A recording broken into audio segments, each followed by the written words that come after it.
Victor Okendo, ABC News, talking about Hurricane Beryl making landfall in Texas, packing about 90 mile per hour wind gust and a surge.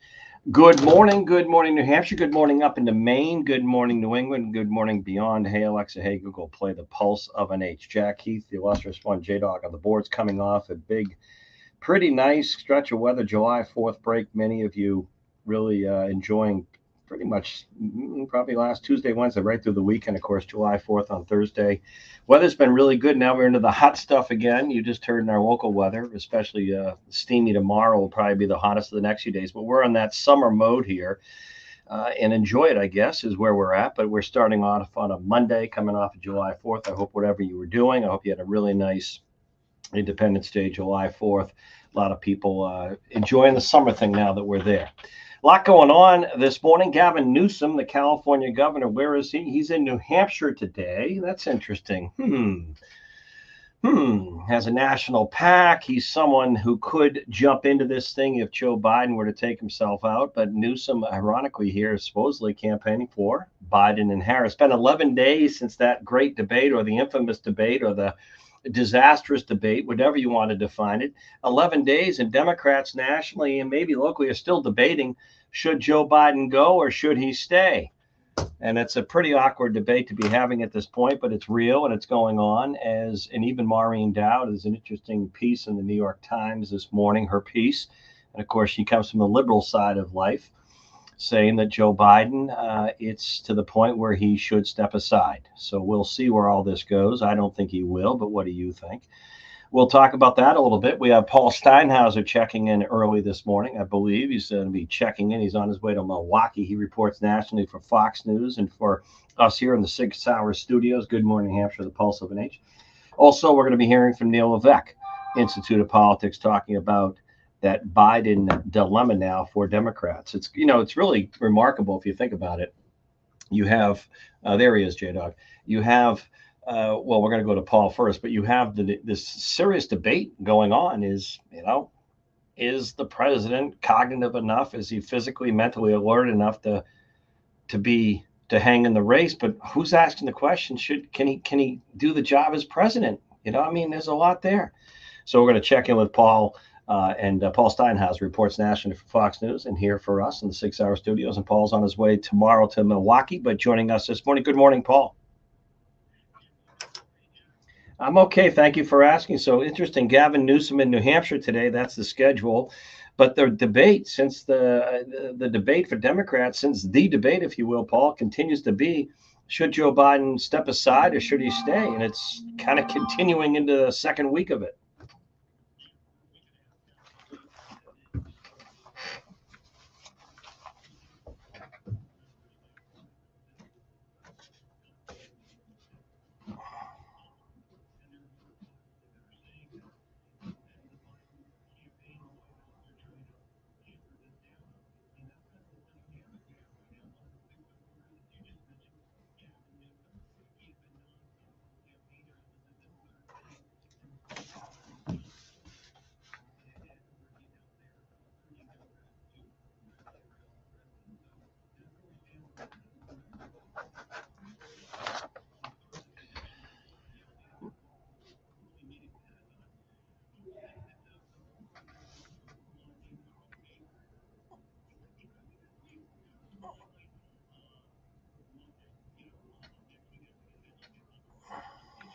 Yeah, interesting. And it's hard to tell. Over the weekend, some news about Tom Cotton, who's been on this show. Doug Burgum continues to name to be in there. It's hard to tell who he's going to go with.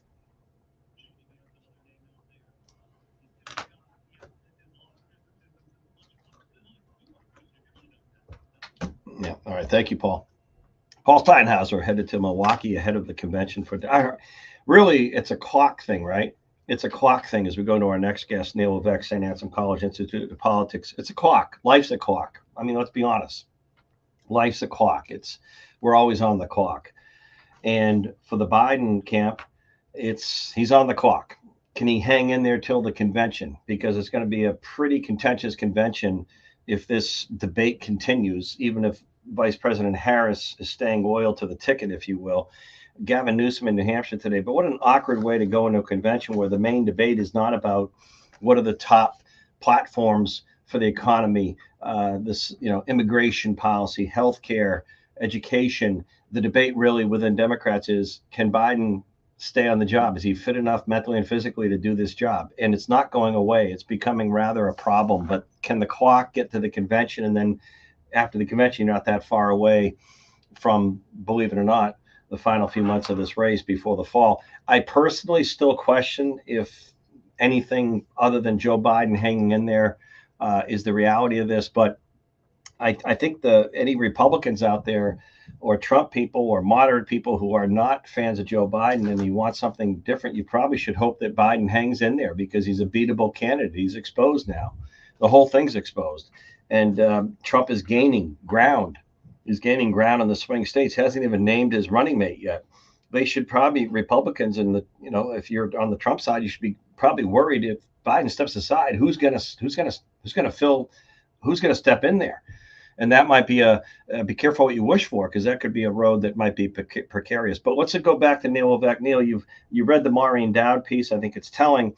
It's rather remarkable. You're 11 days after that debate, and there's an open public debate nationally of Democrats saying whether or not Joe Biden should step aside or hang in there. It's not kind of the debate you want going into your convention, is it?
I know I know where you're going with that. But it's interesting.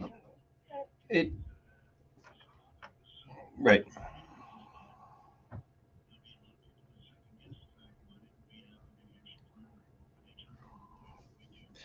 Well,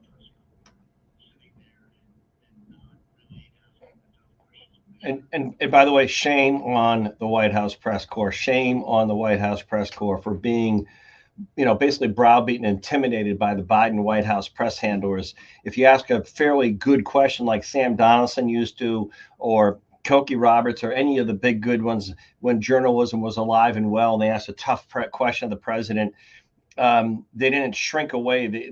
Recently, they're afraid to ask the president anything. They go on with the narrative that he's all there. He's not even doing the press conferences, really. They allow the current press secretary to kind of browbeat and scare them and take away their credentials. And there's been no honest reporting. And everyone saw. You can't unsee what you saw.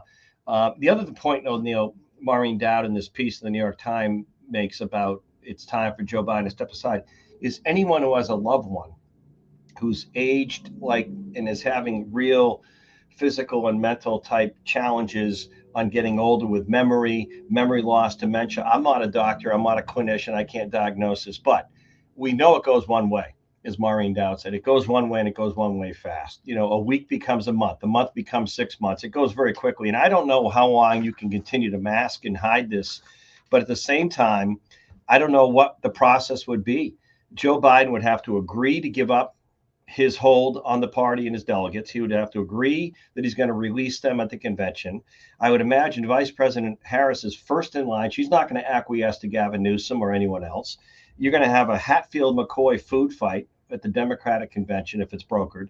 And who knows what's going to happen. It could be worse. I mean, keeping Biden in there, even with his cognitive and physical challenges, it could the alternative could be worse for Democrats.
Right.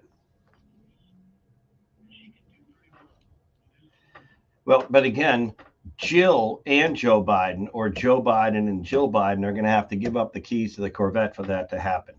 I mean, he's got the goodest job on earth, right? Isn't that what he told Georgie Stephanopoulos? I got the goodest job on earth. He's not going to give it up unless they want to give it up, and giving up power is tough. By the way, that was his word, goodest, not mine. I didn't know it was a word. But the other thing too is Vice President Harris. I mean, this is her political future and fate here. And I find it fascinating, how steadfast, supportive she's going to be here, because I'm sure she has people whispering in her ear, Neil. And you know what I mean? It's not like I'm trying to do a new House of Cards or a new White House, West Wing television series, but there's a dichotomy between the president's staff and the vice president's staff. And the president's the president, and the White House chief of staff may be the boss, but Harris has her own camp around her. You and I know that. And I'm sure they're whispering to her, "This is your chance. You hang in there." And if you let me just say this, if they probably say, if you hang in there and stay silent while this charade continues, then you look complicit. You look like you're going along with this. You know he's not fit for this. This is your opportunity to step forward and become president if you really want to go for it. But if you sit back, you're never going to be president. This was it. You're going to be the Biden vice president who lost re-election to Trump. I mean, I'm sure they're telling her that.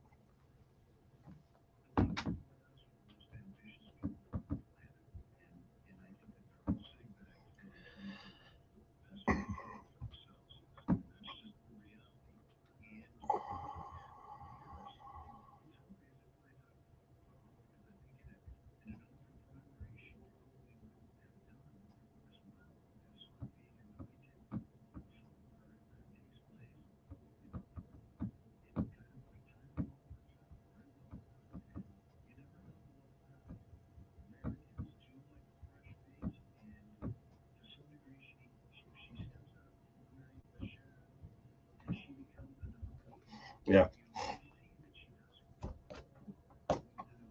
We'll see. All right, Neil, it's going to be interesting. Interesting. Thank you, Neil Vec, St. Anselm College Institute of Politics. We'll come back and drill down on this a little more.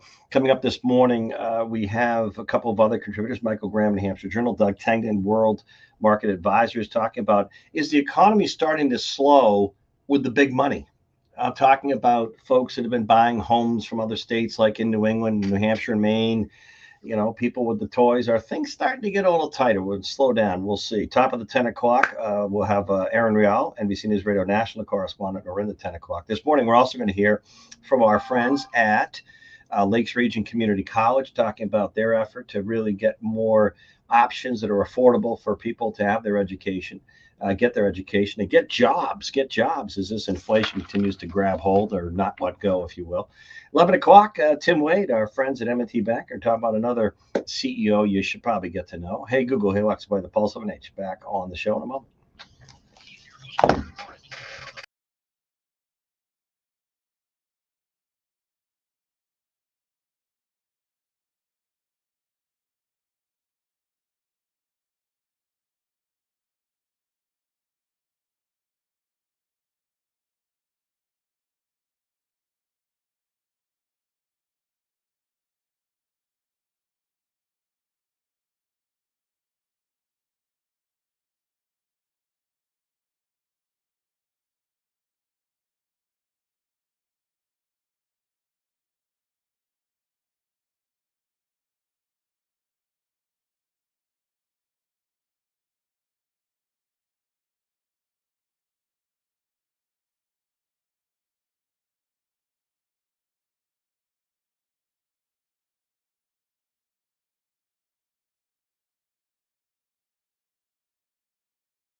All right, so we have some great experts and analysts on the show today talking about all the stuff coming out of the July 4th break and all the national politics. Of course, Gavin Newsom right here in New Hampshire today, supposedly campaigning for Biden Harris. Let me tell you what yours truly thinks for a moment before we bring back in our next experts and analysts, because I think there are some interesting thoughts that are not being pointed out nationally that I'm seeing.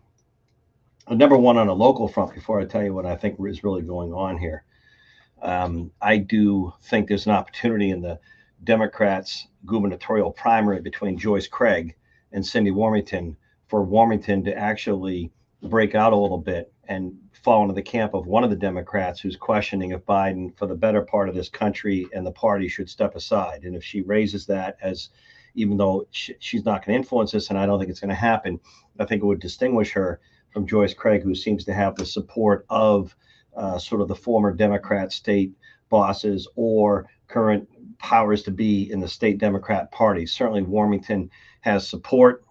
State Employees Association, for example, I saw the sign this morning because they supported her in the Democrat primary and Kelly Ayotte in the Republican. But I think she could distinguish herself because I think there's a lot of people who, commonsensically, right here in New Hampshire, where now Trump apparently is pulled even with Biden in the presidential race, who see that Joe Biden really isn't up to this job or running again. Do I think Joe Biden's going to go anywhere? No, I don't, because I think there's enough of a circle around him, a bubble, including the First Lady Jill Biden and powers to be that just sort of want him out in front, keep him up. Hopefully he's alert enough. Hopefully he doesn't fall down and misspeak enough. It's kind of weakened at Joe's right now since that debate. But the debate exposed Joe Biden. You can't unsee what you saw. But let me just go back to the powers in the Democrat Party for a minute. I still think former President Obama is the number one kingmaker of the Democrat Party nationally. I'm sure Hillary Clinton and Bill Clinton have some quote, but I think it's really that. I think Obama is the power to be. And I think the last time around, I'm talking in 20, when the Democrats had about 12 people running, maybe it was 18 or 16, I can't recall at this point, right here in New Hampshire, I think it was pretty clear, whether it was Pete Buttigieg, Elizabeth Warren, Bernie Sanders, that Obama could sit back and say none of these people can win a presidential race. The former president realized that none of them's electable. Oh, there's Joe Biden, but this is before the cognitive and physical decline. This is, more than 4 years ago. There's Joe Biden. Biden can be the consensus. He can be the one that is likable enough here to have a shot. Now, I'm not going to redo the last election, but I think that's what happened.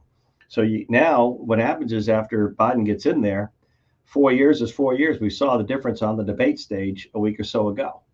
I personally can't fathom there'll be another debate. Some people think there will be. I don't think Biden's going to give up power. I think Jill and Joe Biden are going to hold on to the keys, if you will. Tough to take those keys away. I think it's going to be a tough convention for Democrats.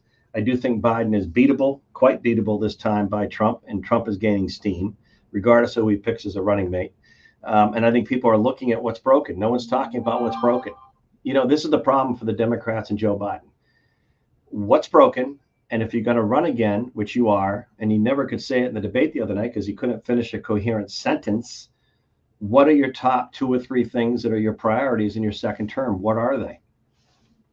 I don't care what you just tell us what they are. Is it to end the war in Ukraine, and how are you going to do it?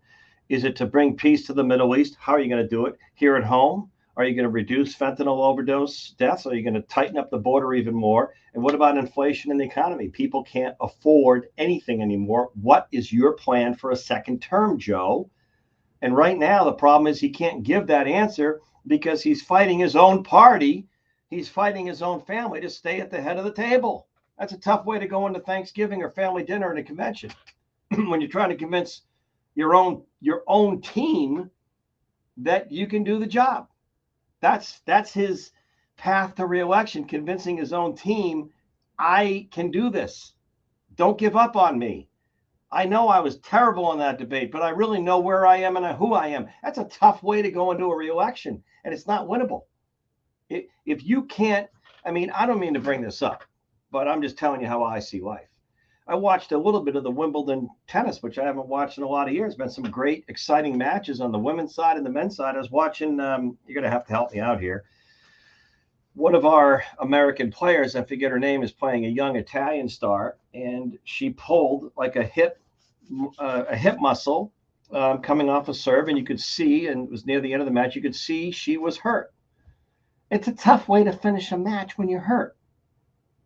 Now she had to call it quits. I mean, it's like a boxer. She was too hurt to run after the ball. Pretty simple, right? She can't stay in the match. The point is, Joe Biden, it's a tough way to win when you're trying to convince your own family, your own party, not Trump people, Republic. You're trying to convince your own party, hey, I'm fit and physical, I'm fit as a fiddle and can do this. And that's a tough way to win re-election.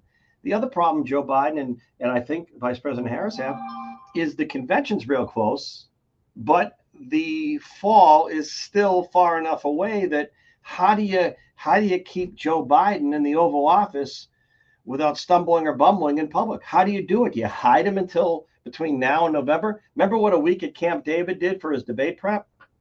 Oh, the president's at Camp David for a week preparing for the debate. How did that work? Joe Biden told everyone, big donors, he's ready to go. He spent 10 days at Camp David, the most secure camp, if you will, or resort, second home or location for the president of the United States in the world. Walking trails, you can nap, you can sleep. It's very private. Camp David has been set up that way for the president to go to, whether he's hosting another world leader or two, get away. Camp David, secure. They locked him down for a week, and we saw the debate. Now, the head cold line only lasted a minute. That was more than a head cold. I mean, that was a cognitive brain freeze a few times. That made Mitch McConnell look like he was spry. That debate was the worst debate performance for a sitting American president or a potential nominee or likely nominee that I've ever seen. I mean, it was a complete and utter earthquake, politically speaking. And again, the head of the table is Joe Biden. And 11 days later, he's still trying to convince everyone seated at the table in his own family, I can do this. Don't give up on me. Stand with me. Stand by me. I can do this. I'm your person. If that's your leader going into re-election, oh my goodness, voters are not stupid. The White House press corps may be snowed over, but most voters look at this and say, look, I can't afford anything. I can't afford my energy. I can't afford groceries. This guy doesn't know where he is. I don't like that guy, but that guy knows where he is. And he might be able to fix this stuff, because I remember when he was president, even if I don't like him, things were better. We didn't have 2 wars in the world. The economy was better. I remember that. I may not like this guy, but who can fix my problems better? And that becomes the question going into this election for most voters. Who can fix my problems better? Who can fix this mess? If Joe Biden is trying to convince people he knows where he is and who he is, that doesn't fix my problems, does it? No one's talking about should Joe Biden be president, and they're all selfishly talking about should he run again. What about my problems as an American? Voters get pretty selfish when they don't have enough dollars to pay the bills. What about my problems as an American? I feel badly. I have empathy that he's getting older and he doesn't really know what's going on, but he's president. Who's in charge? Who's going to fix my problems better? And right now, that's where this election's headed. It's a tough way to win re-election or a match when you're physically and emotionally or mentally not all there. And your winning message is what? I'm not as out of it as you think. You think you're going to win on that? You have the worst approval ratings, I think, of any president recently. Your own party is questioning whether you should be in there. How do you win with that? You could say there's enough anti-Trump emotion out there. But again, I've heard jokes since the debate about the movie Weekend at Bernie's. I mean, you're telling me that the winning election for the toughest job on earth is I know where I am? How does that cut my bills, my grocery, my food bills, my energy? I know where I am? That's how you're going to win re-election? But it shows you how selfish and terrible things have gotten in Washington, that all the people around Joe Biden care about, I've said this for a long time now, is power. Power and big money. It's power. Power is that aphrodisiac. It's that drug that once you get it in Washington, you don't want to give it up. Some commentary, 603-228-2080. Come back with Michael Graham and Journal a little bit later on Doug Tengden. Keep it right here. Hey, Google, hey, Alexa, play the Pulse of an Age.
Well, a couple of other realities is no one's talking about Donald Trump and his recent conviction in Manhattan, if you will, on the so-called hush money charade. It's all whether Joe Biden is fit to stay where he is.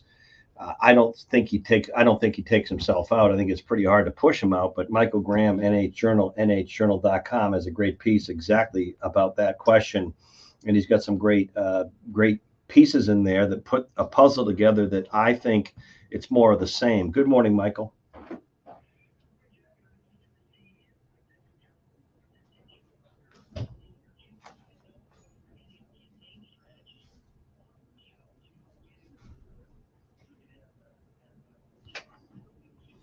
No, I just think she got an opportunity to distinguish herself there. And I'm not saying it changes anything, but it shows your difference because I don't think Joyce Craig will call for Biden to step aside.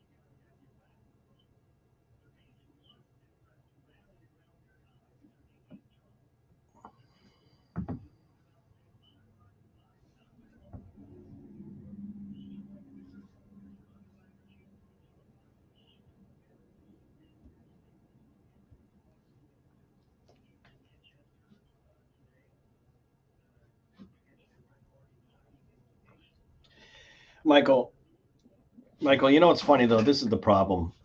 You can't. People are never in our lifetime going to unsee what they saw in that debate. So the truth is exposed. No, no. What I'm saying is, anyone who says that Joe Biden is fit and good for 4 more years, I have some beachfront in Texas where Hurricane Beryl's hitting you right now. If you want to buy it, I mean that's a joke. Yeah, but Senator Hassan's not running. She's not running. She's not running this fall. And I think if you look at New Hampshire in that recent St. Anselm Institute of Politics poll, this race has changed, and now all of a sudden, Trump could win New Hampshire. If he wins New Hampshire, this race is going to be a landslide for Trump. Yeah, yeah, yeah, yeah.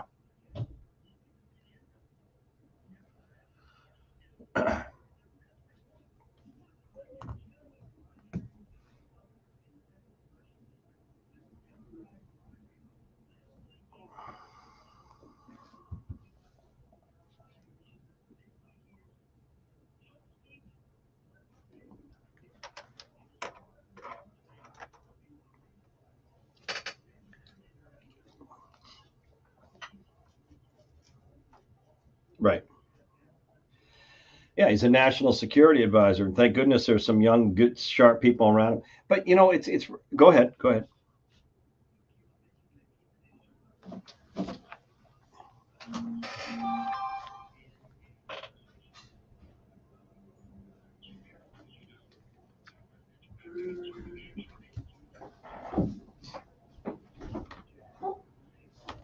Hey, Harry.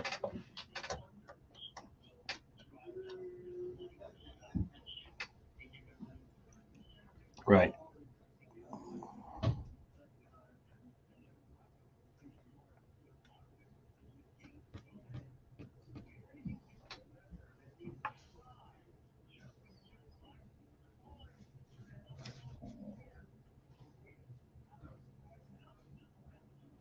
Yep.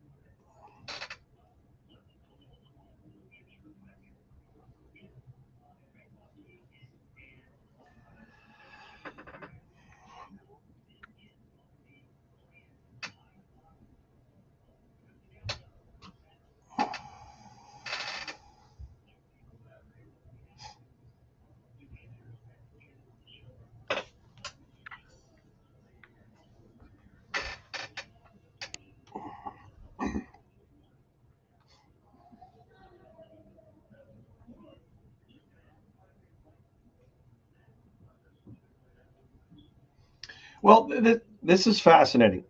Michael, let's just stay with this for a moment because this is fascinating stuff. It's all a lot of this is unprecedented.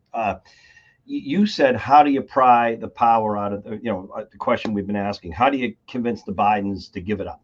And that's a very hard thing to do. It's like telling the head of an organized crime family, you give it up. And I'm using that example in general because of Washington. They're not going to give it up. There's no love lost between the Obamas and the Bidens now. So really the only figure, and just stay with us for a moment, the only figure that I think has the position and the ability to really derail this, but she would really have to speak up, and take on her boss, and that's Vice President Harris. If Harris ever came out and said, "I appreciate President Biden and what he's done. I think the first term we've done this, this, and this. I appreciate being asked to be vice president, but it's very clear to me that we are not going to win in the fall, and Joe Biden is not fit for the job anymore. He's my boss. I've seen it. I'm calling him out to be unselfish for this country and nation and party, and allow me to run as the nominee because he cannot do this." And I don't see it happening, but if she ever did, that would be something he could not overcome.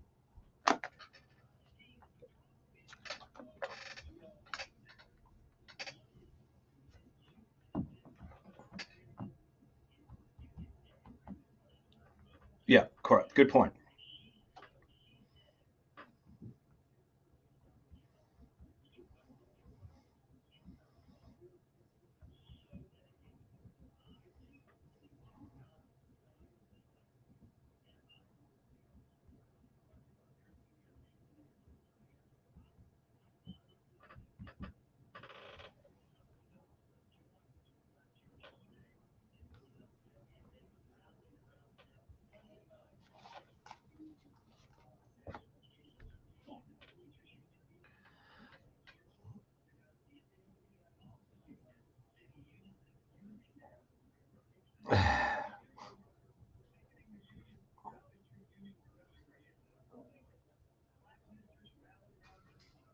but again, if this is what the picture you're painting though is one of fracture. In other words, you're getting pockets of people supporting him while other Democrats are opening saying mutiny, mutiny. The captain has got to no longer run the ship. If that's your debate going into a convention, buckle up. That's going to be a really, really interesting convention.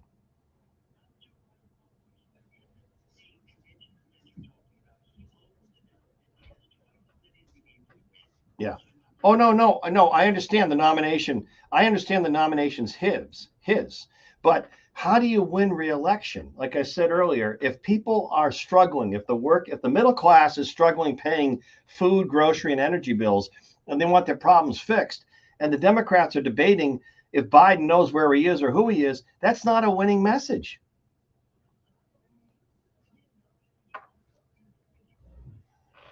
Yeah,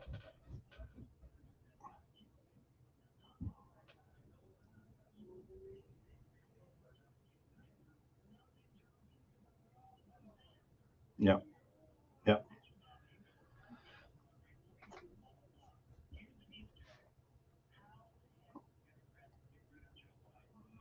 No,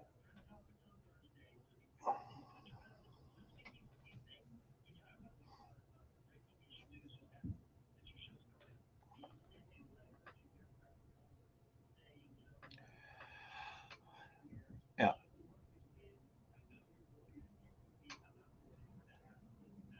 yeah. But again, yeah, yeah, yeah. No. Well,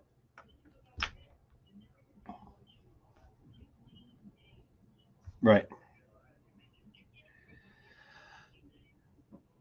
Well, again, Republicans or people who are not digging the current administration should hope that he hangs in there, hope that he's the nominee because he's beatable. I'm just saying it's not a winning election if you have to send letters to your own party in Congress saying, I'm not going anywhere.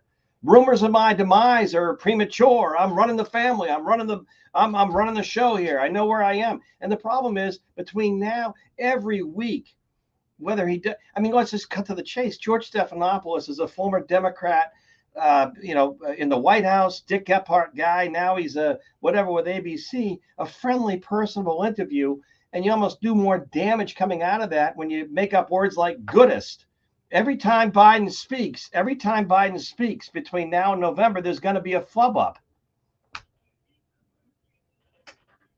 All right.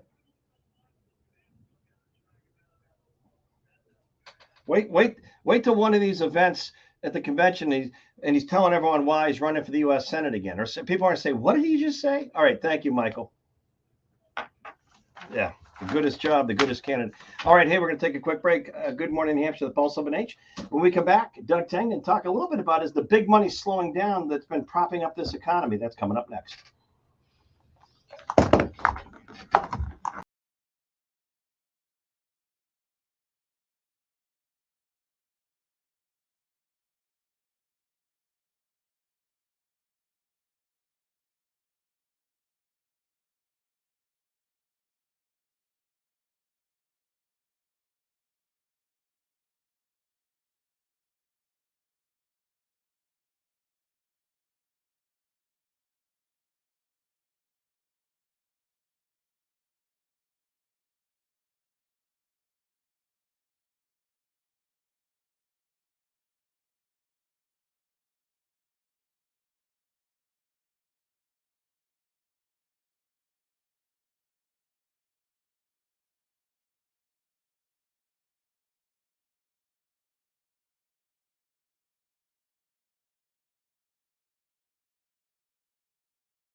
I was just checking the Vegas odds for the Trump running mate.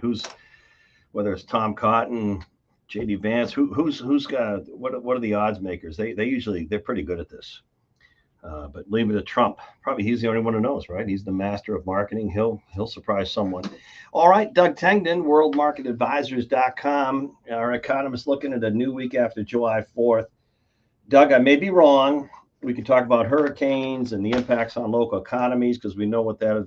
Right now, barrels slamming into Texas. We know in the past, like places like New Orleans, Florida. But, Doug, I'm starting to finally see some signs that I thought would be coming. And I don't know if you see them in the Upper Valley, but I always look at our North Country real estate as a barometer of that second home market, like with ski areas, like those second homes, and I don't know if in the last, no, I don't know, it's been 5 years, condos at places like, and I'm just picking Waterville, Loon, Bretton Woods, you name it.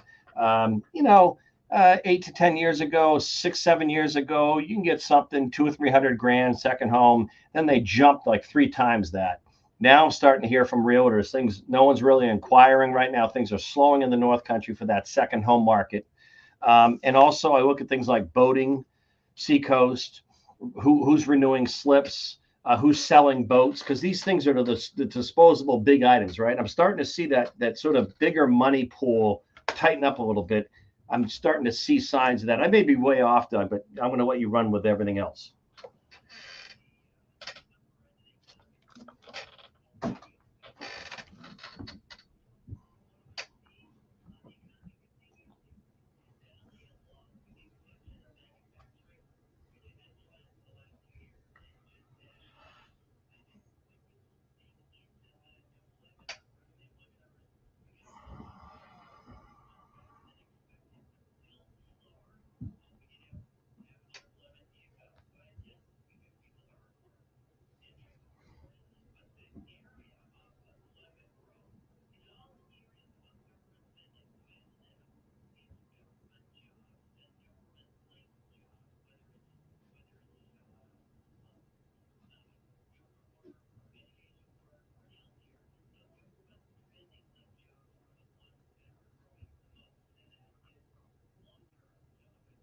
Yeah, because economic prosperity is not supposed to come from like government employment.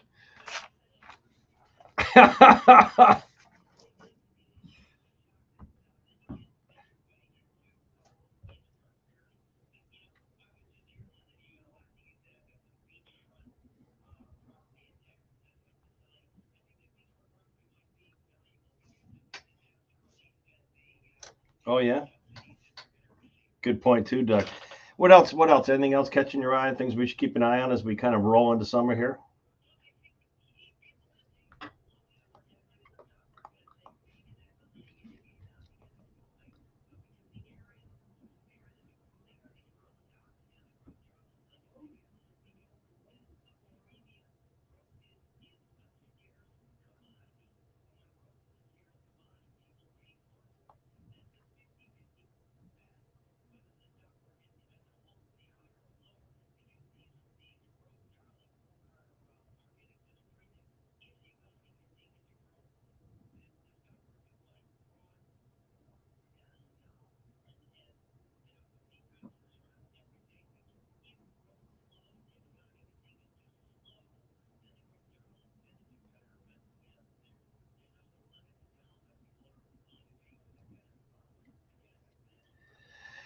All right, Doug Tengden, worldmarketadvisors.com. Thank you, Doug. Great week. It sounds like the old, what was the old cereal, J Dog? Was it Frosted Flakes? Tony the Tiger. Wasn't that Harrison's nickname in Conval where he went to high school? Well, why do I think that? You told me that. All right. Hey, coming up, we're going to be talking a little more. It's interesting. Leave it to Donald. Right at a time when all the debate among Democrats is sort of propping up, supporting, defending, rallying around Joe Biden. Donald Trump will steal the show next week, of course. We just had Paul Steinhauser reporting nationally for Fox and us here in the 6-hour studios. Good Morning Hampshire, the Pulse of an Age, talking about will it be Monday?